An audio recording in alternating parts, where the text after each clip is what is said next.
Welcome to BRK news. ప్రస్తుతం మనతో పాటు ఉన్నారు 109 ఇయర్స్ సంత్ సదానంద గురూజీ గారు. వారితో స్పెషల్ చిట్ చాట్. గురూజీ నమస్తే అండి. జై Gurudev. Thank you so much గురువు గారు స్టూడియోకి వచ్చినందుకు. చాలా కాలం వెయిట్ చేసాం మీకోసం. ఏమి లేదు తల్లి, పైవాడు ఏ రోజు ఎప్పుడు ఎవరితో కలపాలో ఒక ఫిక్సేషన్ ఉంటుంది. ఆ ముహూర్తంకే మనం కలుసుకుంటాం. పెద్ద పెద్ద మొండి రోగాలు వస్తూ ఉంటాయి, అసలు తగ్గని జబ్బులు వస్తూ ఉంటాయి, మందులు లేని జబ్బులు వస్తుంటాయి. అది అది ఎందుకు వస్తుంది గురూజీ? ఎందుకు వస్తాయి ఇలాంటివి? మన భారతీయ ధర్మమే ఉండేది కర్మ సిద్ధాంతం మీద. ఎప్పుడో చేసిన కర్మలు ఇప్పుడు రోగం మూలంగా మనల్ని పీడిస్తున్నాయి. లేదు, ఈ జన్మలో మనం తప్పుడు ఆహారాలు తినడము, తప్పుడు టయానికి నిద్రపోవాల్సిన టైంలో నిద్రపోక, తినకూడని ఆహారాలు తినడము, తెలిసి ఇవి నాకు ఒళ్ళుకు పట్టదు అని తెలిసి కూడా మొహమాటానికో గొప్పతనానికో అలవాటు లేని తిండ్లు, మన తిండి కాని తిండ్లు ఈ మధ్య వస్తున్నాయి కదా, ఏందో బర్గర్లు, కుక్కర్లు, బెగ్గర్లు అని. అది బర్గర్లు అది ఎప్పుడో వచ్చాయి. ఇప్పుడైతే అన్ని ఫ్రూట్స్ కూడా విదేశాల నుంచి తెచ్చుకుంటున్నాము, అన్ని రకాల ఫ్రూట్స్. ఇక్కడ లేవు, మన దేశంలో లేని ఫ్రూట్లా.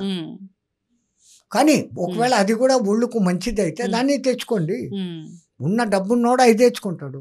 డబ్బు లేనోళ్ళు ఇప్పుడు అమృత్ పండ్లు, అదేమి నేరేడు పండ్లు ఎక్కడ పడితే అక్కడ ఉంటాయి, తక్కువ ధర, ఎంత ఆరోగ్యానికి మంచిది. బీపీ, షుగర్లు రెండూ రావు నేరేడు పండ్లతో. పండ్లన్నీ తినేసి ఆ గింజలన్నీ ఎండబెట్టి పొడి చేసుకోండి. అవును, దాన్ని ఆ పొడి ఒక స్పూను, త్రిపల పండు ఒక స్పూను వేసుకోండి. బీపీ, షుగర్ రెండు కంట్రోల్లోకి వస్తాయి. అవును, ప్రకృతి సిద్ధంగా దేవుడు అరే వీడు గతి తప్పి రోగాలు తెచ్చుకుంటాడని ఆ రోగాలు ఉపశమింపజేసేదానికి ఔషధాలు కూడా ఆ మహానుభావుడే మనకు ముందే ఇచ్చి ఉంటాడు. మనము తినకూడని తిని మనం తెచ్చుకుంటున్నాం. పాతకాలంలో రైతులంతా ఎప్పుడో పొద్దున్నే రాత్రి అన్నంలో ఇంత ఉల్లిపాయ పెరుగు వేసి పెట్టి పొద్దున్నే అది తినేవాడు. ఇప్పుడు కూడా చద్దన్నం చాలా ప్రోబయోటిక్స్ దాంట్లో ఆ రాత్రి అంతా ఉండటంతో దాంట్లో ఒక రకమైన బ్యాక్టీరియా చేరి డైజెషన్ బ్రహ్మాండంగా అవుతుంది, ఎనర్జీని ఇస్తుంది. అది దానికి ఏమో ఇంగ్లీష్ పేర్లు ప్రోబయోటిక్ ఫుడ్, ఆ ఫుడ్, ఈ ఫుడ్ అని.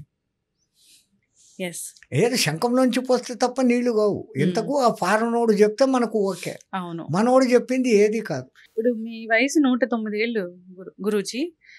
ఏప్రిల్ 2కు 109 కూడా పోయి 110 వచ్చింది. 110 వస్తాయి అంటే మీకు ఎలాంటి టెన్షన్స్ ఉండవు, డబ్బు మీద ఆపేక్ష ఉండదు కాబట్టి మీరు ఇంత లైఫ్ని చాలా లాంగ్ లైఫ్ వచ్చింది అనుకోవచ్చా? మాకైతే అట్లా ఉండదు కదా. మరి మా ప్రాణాయామ, మా గురువు నేర్పిన ప్రాణాయామ వ్యవస్థ. ఒక మనిషి ఒక్క రోజుకు సైంటిస్టులు కూడా దాన్ని లెక్కలేసి ప్రయోగాలు చేసి యావరేజ్ తీశారు. బ్రీత్ 21,600, 21,600 హంస జపం. 213 + 6 మళ్ళా 9 సంఖ్య. అది సర్వం కలిత్వం బ్రహ్మ. అన్ని ఊపిరి తీసుకొని వదిలేస్తున్నాడు. మామూలుగా అంతా తీసుకుంటే 120 ఏళ్ళు ఉంటాడు. కానీ నన్ను అంటావా, ఆవేశం, కోపం, బాధ, ఈ టయాలలో ఊపిరిలు ఇంకా ఎక్కువ తీసుకుంటాడు. అప్పుడు వాని ఆయుష్ ప్రమాణం తగ్గుతుంది. ఊపిరిని ఎంత తగ్గించుకొని కంట్రోల్ చేసుకుంటే వాని ఆయుష్ ప్రమాణం అంత పెరుగుతుంది. మనిషి 21,600 అంటే గంటకు 900, నిమిషానికి 15. క్యాలిక్యులేషన్ లెక్కల ప్రకారం తావేలు నిమిషానికి ఒక్కసారి వాసన తీసుకుంటాం. 2000 ఏళ్ళు బతుకుతాయి. ఈ కుక్కలు, పిచ్చుకలు ఎగురుతాయి గగ్గని, ఆయాసపడినట్టు నాలుగు ఇట్లా పెట్టి అంటుంటాయి. ఎంత ఎక్కువ ఊపిర్లు తీసుకుంటాయి. దాని వయసు ఏంది, 18 ఏళ్ళు. సైంటిస్టులు అన్ని గుర్రము, ఏనుగు వీటన్నిటినీ శ్వాసలను టెస్ట్ చేసి ఏవి ఎంత కాలం బతుకుతున్నాయో ప్రూఫ్తో సహా చెప్పారు.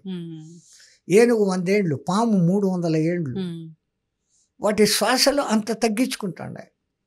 ఒక సాధకుడు కూడా తన శ్వాసలను తన నియంత్రణలో పెట్టుకొని నిమిషానికి కేవలం 1 ఊపిరో లేదా 2 నిమిషాలకు 1 ఊపిరో చేయగలిగిన స్థాయికి పోయినప్పుడు మహావతార్ బాబా లాంటి స్థాయి 5,000 ఏండ్లుగాను ఉన్నాడు ఆ మహానుభావుడు.